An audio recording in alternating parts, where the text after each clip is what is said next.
particulièrement. Voilà, c'est la première fois que j'organise quelque chose. C'est la première fois que j'organise quelque chose aussi gros, donc je suis un petit peu impressionnée. Et je suis très contente de recevoir Joanne et Josh avec nous ce soir, parce que du coup on s'est rencontrés brièvement aux Imaginales au mois de mai dernier. Et par rapport à tout ce qu'on a mis en place et tout le travail qu'on essaie de faire en ce moment à la bibliothèque, je trouvais que c'était l'idéal de faire venir Joanne avec nous ici. Voilà, et d'aborder la thématique qu'on va aborder ce soir, qui est l'avenir de la planète et de la société. Et je pense que, quand on suit un peu l'actualité, je pense que ça répond bien aussi à ce qui se passe actuellement. On doit sortir son mouchoir. Voilà, on va essayer d'être un petit peu optimiste quand même. Si on trouve de quoi, non. On va essayer. On n'est pas là pour pleurer quand même. Déjà, j'aimerais que vous vous présentiez, si ça ne vous gêne pas. Non, ça ne me gêne pas du tout, avec plaisir. Alors, d'abord, merci de m'offrir cette opportunité, de m'accueillir, et puis effectivement, merci d'avoir fait le déplacement. Alors, je vais vous faire la version courte de la petite présentation que je fais habituellement quand je suis devant, enfin, je rencontre souvent des plus jeunes, des élèves, je l'ai fait ces jours derniers par ici. Alors, je commence toujours par dire, je suis Johan Elliott, mais pas vraiment, parce que c'est pas mon vrai nom, c'est un pseudonyme, c'est un nom d'auteur que je me suis fabriqué le jour où j'ai eu la chance de sortir mon premier livre, qui fait partie, par exemple, de la trilogie de la Lune que vous avez écrite. Le premier livre, bonsoir. Ça s'appelle La Lune seule le sait. Je l'ai écrit il y a maintenant, alors je l'ai écrit il y a 23 ans, il est sorti il y a 22 ans, en l'an 2000. Ça, j'arrive à m'en souvenir, en 2000, c'est facile. J'écris dans ce qu'on appelle aujourd'hui les genres de l'imaginaire, qui est une grande étiquette dans laquelle on met, pour faire simple, 3 genres d'histoire. La science-fiction, pour faire simple, toutes les fictions dans lesquelles l'impossible s'explique grâce à la science. Si vous avez ça dans une histoire, à coup sûr, c'est de la science-fiction. La science-fiction d'une part, la fantasy d'autre part, qui à nouveau, pour faire simple, toutes les histoires dans lesquelles l'impossible s'explique grâce à la magie. Harry Potter, si vous voulez, mais on pourra éventuellement détailler. Et puis également parfois un peu de fantastique. Là, c'est les histoires dans lesquelles la réalité bascule, quelquefois sans explication, vers l'inquiétant, l'étrange, le bizarre, voire l'horreur. Voilà. Ma préférence va et reste à la science-fiction, et même à dans 2 directions. Soit la direction la plus classique, le futur, l'anticipation, réfléchir justement au monde de demain, et donc ça tombe bien par rapport au thème choisi, mais aussi, puisque moi-même j'ai fait des études d'histoire, j'ai été brièvement prof d'histoire, j'adore mêler l'histoire, le passé, aux éléments de science-fiction. Et quand j'écris, alors davantage quand j'écris pour adultes, parce que j'écris un petit peu pour tous les âges, et là, j'aime m'emparer de grandes figures historiques, d'un événement historique, et puis j'intègre des éléments de science-fiction dans l'histoire, et j'imagine que l'histoire s'est passée différemment. Je vous donne juste un exemple, c'est ce qu'on appelle de l'Uchronie, je vous donne juste un exemple simple pour que vous compreniez. Une de mes dernières trilogies, elle s'appelle la trilogie du Soleil, en référence au roi Soleil, Louis XIV. J'ai juste imaginé que pendant les 60 et quelques années de son règne, il a eu comme objectif de partir à la conquête de l'espace, et ma foi, puisque c'est Louis XIV, le plus puissant souverain de son époque, il y est arrivé. Voilà. Donc voilà, c'est ça l'Uchronie. On réinvente complètement l'histoire et on voit ce qui se passe. Et que vous dire d'autre? Ben voilà, donc maintenant, je fais ce métier depuis 20 ans, là c'est ma 20e année d'exercice comme auteur. Et j'écris donc, oui, je vous le dis, autant pour la jeunesse que pour les plus grands. J'aime bien passer de l'un à l'autre. Et voilà, enfin, pour me présenter brièvement, j'espère. C'était très bien. Alors, aujourd'hui, moi je voulais vous parler, quand on s'est rencontrés à Épinal, je vous avais abordé, c'était par rapport à Ours.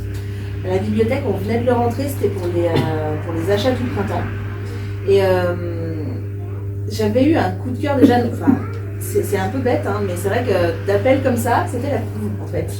C'est fait pour. Et ils ont bien réussi leur coup. Voilà. Alors, je suis ravi parce qu'entre nous, enfin, je sais pas, je coupe la parole, mais c'est pas tous les jours qu'on a des couvertures comme celle-ci. Donc, voilà. Oui, il y a des couves qui sont plus réussies que d'autres, mais celle d'ours, je la trouvais vraiment, elle m'avait interpellée. Et en plus, on avait la chance d'avoir un super poster en grand à la bibliothèque. Je me suis dit, il y a quelque chose en fait. Et avant même que j'ai pu le lire, ben, en fait, on s'était croisés à Épinal. Et du coup, en fait, l'idée de vous inviter, elle a émergé à ce moment-là. Et je me suis dit, il faut que je le lise. Et j'ai bien fait. Donc, Ours, je ne sais pas si tout le monde l'a vu déjà, il est là. Voilà. Je ne sais pas ce que vous en pensez, mais enfin, moi je le trouve super ce ours. Franchement, cet ours guerrier, moi ça m'a interpellée. Je me suis dit, il y a quelque chose, qu'est-ce qu'il veut nous dire en fait? Et si vous voulez bien nous pitcher un petit peu le livre. Bon, alors, le tome 1. Alors, il y a deux façons de pitcher. La première est super rapide, mais je vais développer un petit peu après, c'est La planète des singes avec des ours. Alors, là déjà, c'est vraiment parti de là. Mon projet, c'était ça. Je suis un grand fan du roman de Pierre Boulle, l'auteur, c'est un roman d'abord, La planète des singes. Après, et je suis fan même de tous les films, que ce soit dans le classique avec Charlton Heston, et même ses suites, même si elles ont été décriées, et puis les nouveaux, enfin voilà, j'adore La planète des singes. C'est l'idée de génie au départ. Donc je me suis dit, quand tu as une bonne idée, je vais l'appliquer, je vais l'adapter, parce que tous les auteurs font ça. On vole les bonnes idées des autres, mais on essaie d'en faire autre chose. J'adore les animaux, tous les animaux, et j'ai toujours été, fasciné. Bon, c'est peut-être exagéré, mais j'ai toujours adoré les ours, parce que déjà dans la réalité, c'est des bêtes extraordinairement intelligentes, socialement, etc. C'est les plus vieux. C'est presque les plus vieux compagnons animaux de l'humanité. Nos ancêtres partageaient les mêmes cavernes, donc ça remonte à loin. Et donc je me suis dit, finalement, si une espèce devait un jour nous remplacer, parce que bon, alors là, du coup, je vais vous plomber le moral, mais bon, je vous apprends rien. Un jour, en tant qu'espèce, on va disparaître. Aujourd'hui, on est l'espèce dominante sur Terre, mais on n'est pas la première. Il y en a d'autres avant nous, il y en aura d'autres après nous. Et puis, je vais essayer de trouver un moyen de science-fiction pour expliquer que ce seront un jour les ours qui vont nous remplacer. Donc le tome 1, on est 10 000 ans dans le futur. Les tout derniers humains, alors, ils avaient tenté de fuir la planète à bord d'un grand vaisseau spatial pour aller coloniser une exoplanète, une planète qui ressemblerait à la Terre, mais assez éloignée. Ça a raté pour des raisons que j'explique. Ils reviennent et ils découvrent qu'en leur absence, parce que reviennent, mais le temps de faire l'aller-retour jusqu'à une exoplanète, ça prend très très très longtemps. Ça a pris des siècles, des milliers d'années. Ils ont été endormis pendant le voyage. Ils reviennent, ils découvrent qu'une civilisation d'ours, divisée en plusieurs clans, arrivait à peu près à un niveau de civilisation médiévale, plus ou moins, encore que certains commencent à inventer la machine à vapeur. Voilà. Une civilisation d'ours a remplacé les humains. Ces ours sont sur le point de se faire la guerre. On réveille 3 humains dans le grand vaisseau, évidemment se retrouve en orbite autour de la Terre.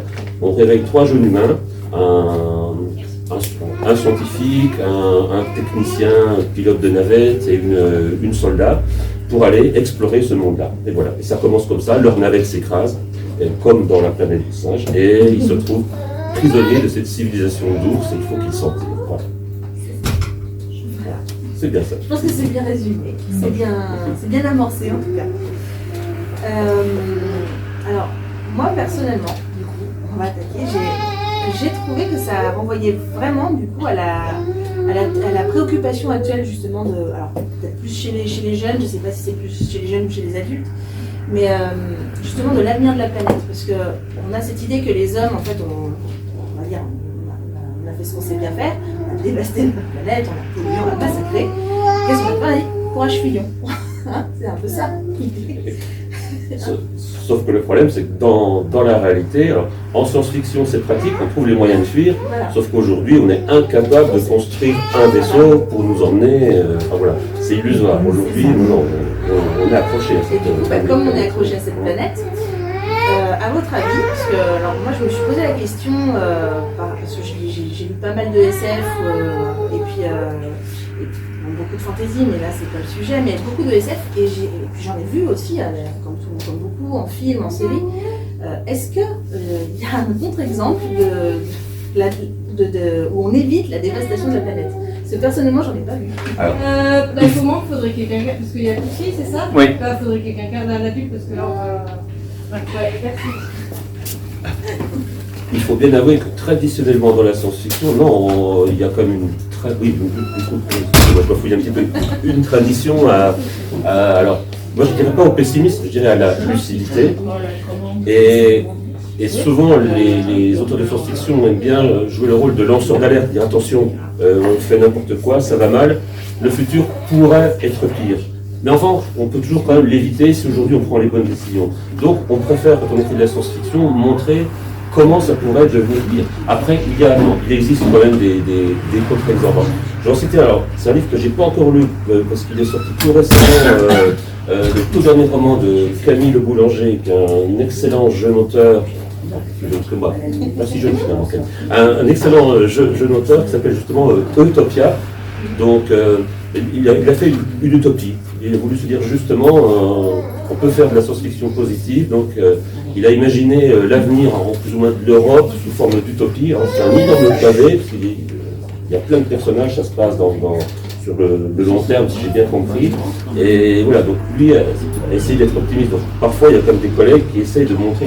Et celui-là me vient à l'esprit parce que j'ai vu le livre il n'y a pas longtemps, mais je suis sûr que si on fouille, on va en trouver d'autres. Mais enfin, je pense quand même la bonne majorité, que ce soit des romans ou des films de science-fiction, montre un avenir plutôt cauchemardesque, montre plutôt ce qu'on appelle une dystopie, c'est-à-dire le contraire de l'utopie, c'est-à-dire un monde où tout va mal finalement, pour nous mettre en garde, pour nous avertir.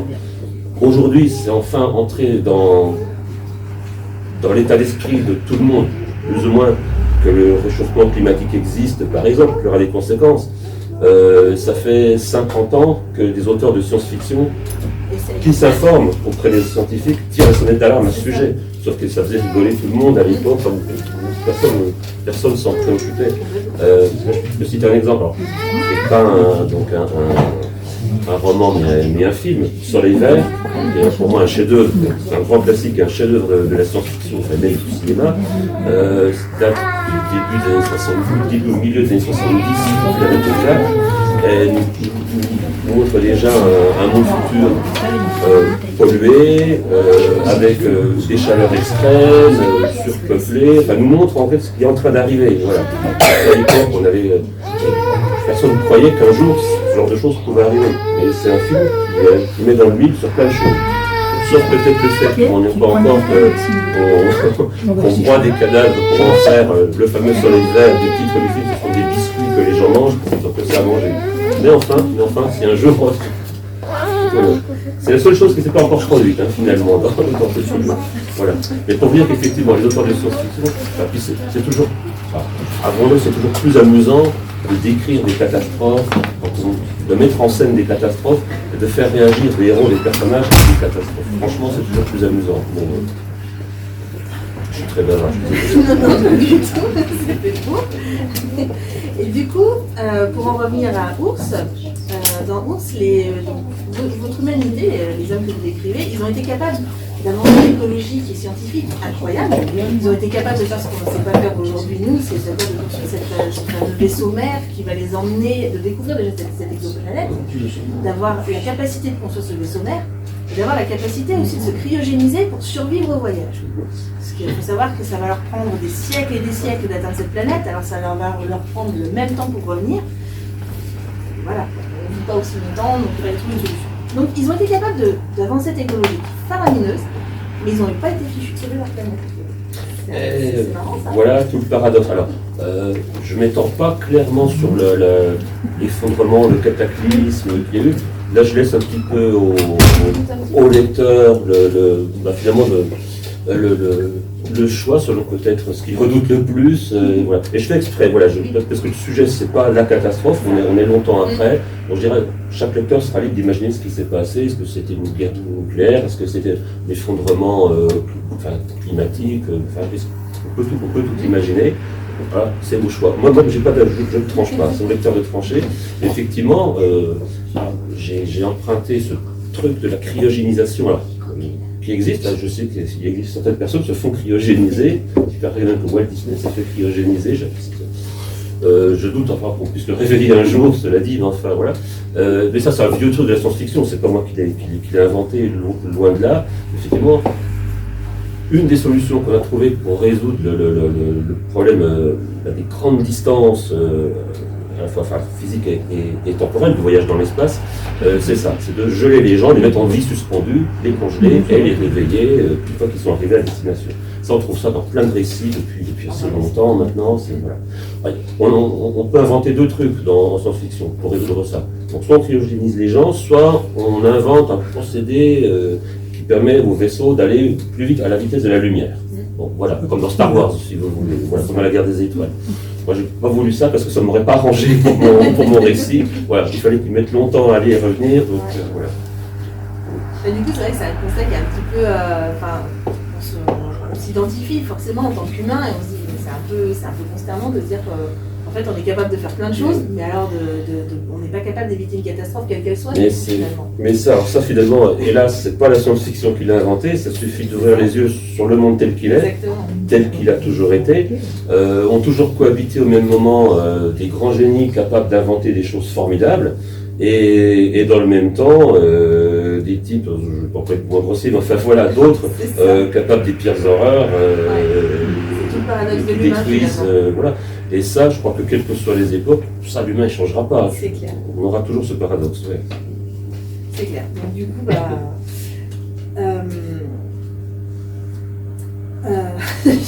c'est pas grave.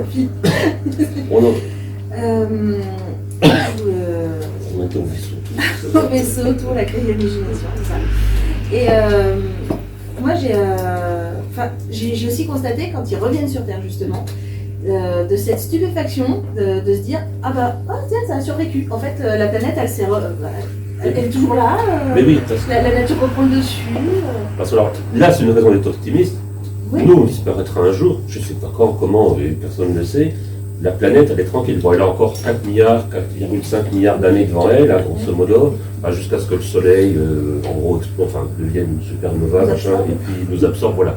Donc on a du temps. La planète, quoi qu'on lui fasse, nous, elle se régénérera d'une façon ou d'une autre. Ça prendra du temps, mais voilà. Et même si on continue à tout épuiser des réserves, etc., même si on continue à transformer par notre action certains coins en désert, etc., tôt ou tard, la planète retrouvera des couleurs, si je puis dire. Voilà. Il ne faut pas se faire de soucis pour elle. Voilà. Le seul souci qu'on pourrait se faire, c'est si un jour vraiment on la détruisait vraiment concrètement. Mais bon, même là, je pense même qu'un apocalypse nucléaire, passé quelques milliers d'années, une fois que les radiations seront dispersées, voilà, quelques dizaines, peut-être même une centaine de milliers d'années, mais à l'échelle de la planète, c'est rien du tout. C'est rien du tout. Et d'ailleurs, alors, on voit un petit peu défiler les images depuis tout à l'heure, mais en fait, finalement, c'est ce qu'on voit assez régulièrement dans le milieu urbain, c'est ce qu'on appelle l'urbex, ce genre de photographie. C'est des milieux urbains qui ont été abandonnés. Je pense aussi à ce fameux photographe dont on parlait tout à l'heure, Jonc, que j'avais vu en reportage télé. Il est allé photographier Tchernobyl, parce qu'au final, Tchernobyl, ça a été la plus grosse catastrophe nucléaire qu'on ait connue. Et au final, quand il est allé le photographier, la nature a repris ses droits à Tchernobyl. C'est plein de vie à Tchernobyl. J'ai vu une fois un reportage d'une des rares équipes télé, je ne sais plus de quelle nationalité c'était introduit. C'est plein d'animaux. Alors, évidemment, avec les effets des radiations, de ce qu'ils absorbent, il y a quelques mutations génétiques, choses comme ça, mais c'est vivant. La nature, déjà, la forêt, la fleur, merci, je cherchais les mots, je commence à être fatigué. La végétation, elle-même renvahit les rues, les immeubles, etc. Et c'est capable de voir qu'en quelques années, une ville peut disparaître, peut être absorbée par la nature, peut disparaître complètement. C'est hyper rapide. Et les animaux sont revenus. Et au début, c'était assez fascinant. J'ai gardé quelques images en tête. On voit des cervidés qui se baladent comme ça dans les ruines. Voilà, voilà. Bon, la nature, elle fait très bien son travail.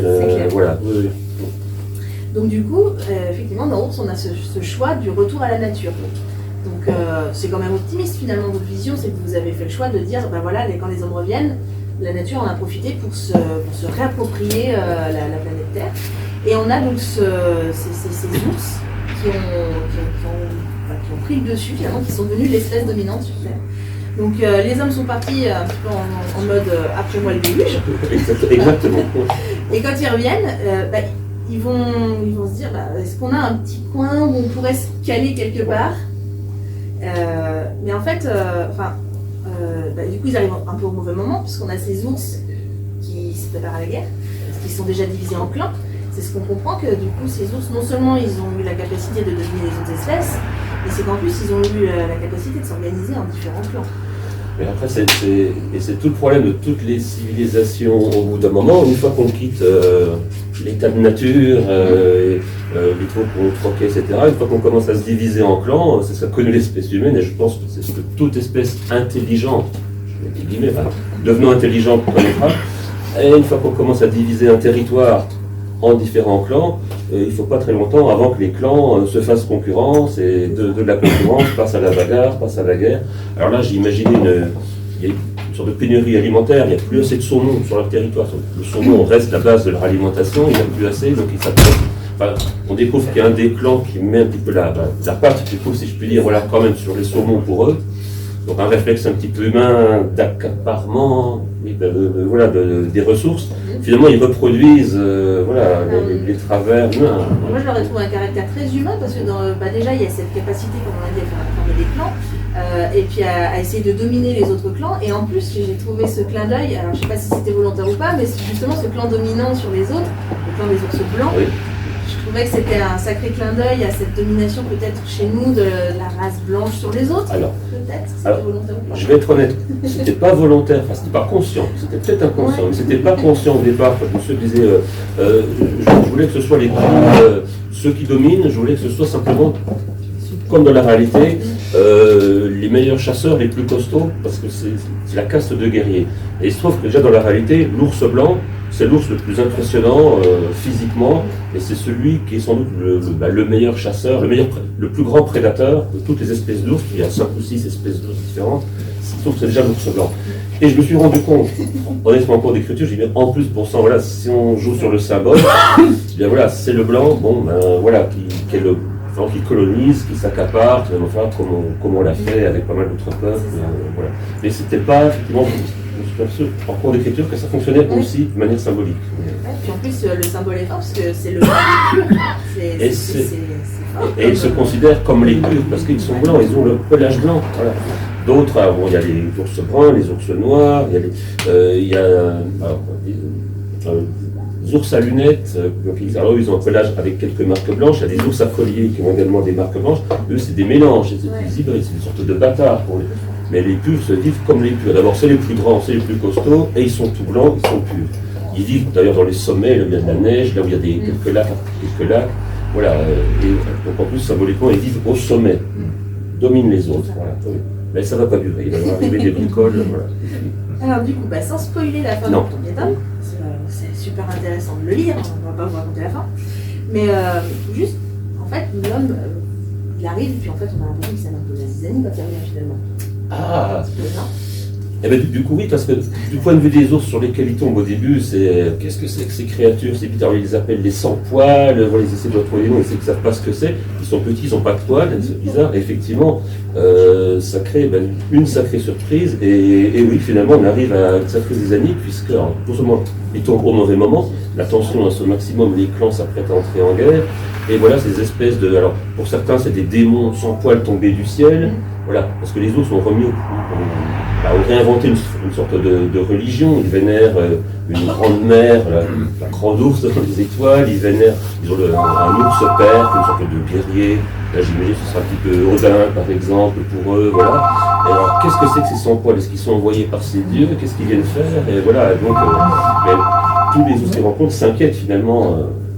C'est tout à fait ça, oui, Alors maintenant, je vais mettre un petit peu un parallèle avec une lecture du roman adulte, aussi, que j'avais faite, et je trouvais le parallèle intéressant. C'était La Cité de l'Orque de Sam Miller. Alors, on est carrément, pareil, on est dans de la dystopie, on voit une vision du futur qui est très sombre, où on a aussi un retour à la nature, du coup, puisque Sam Miller s'intéresse au fait à la montée des eaux. Donc lui, il s'intéresse à la fonte des glaciers et de la banquise, tout ça, et il dit, voilà, l'eau va monter, et puis la terre va être recouverte par l'eau, et l'homme va devoir soit se débrouiller pour apprendre à nager et à survivre là-dedans, soit disparaître. Et là, lui, il a fait le choix donc, de cette humanité qui va survivre, Et c'est un peu Waterworld en fait, ils vont construire des radeaux et fabriquer des villes flottantes finalement. Et j'ai trouvé le parallèle intéressant parce que c'est pareil, on a ces hommes aussi qui vont... alors on a une partie de cette humanité qui va survivre comme ça dans ces villes flottantes et qui va reproduire comme vos humains quand ils retournent sur Terre, vont reproduire un peu les mêmes schémas, un petit peu, ce qui est dommage, ils vont retomber dans les mêmes travers de la société, avec ses castes hautes et ses castes basses. Et on a aussi une partie de la population qui va se lier à la nature, et notamment grâce à la nanotechnologie, se lier aux animaux, pour être capable de communiquer par l'esprit avec les animaux, de pouvoir vivre en symbiose avec. Et quelque part, je trouvais aussi intéressant de voir que finalement, alors vous avez humanisé un petit peu vos ours, puisque voilà, ils prennent le pouvoir et ils se mettent un petit peu comme ça.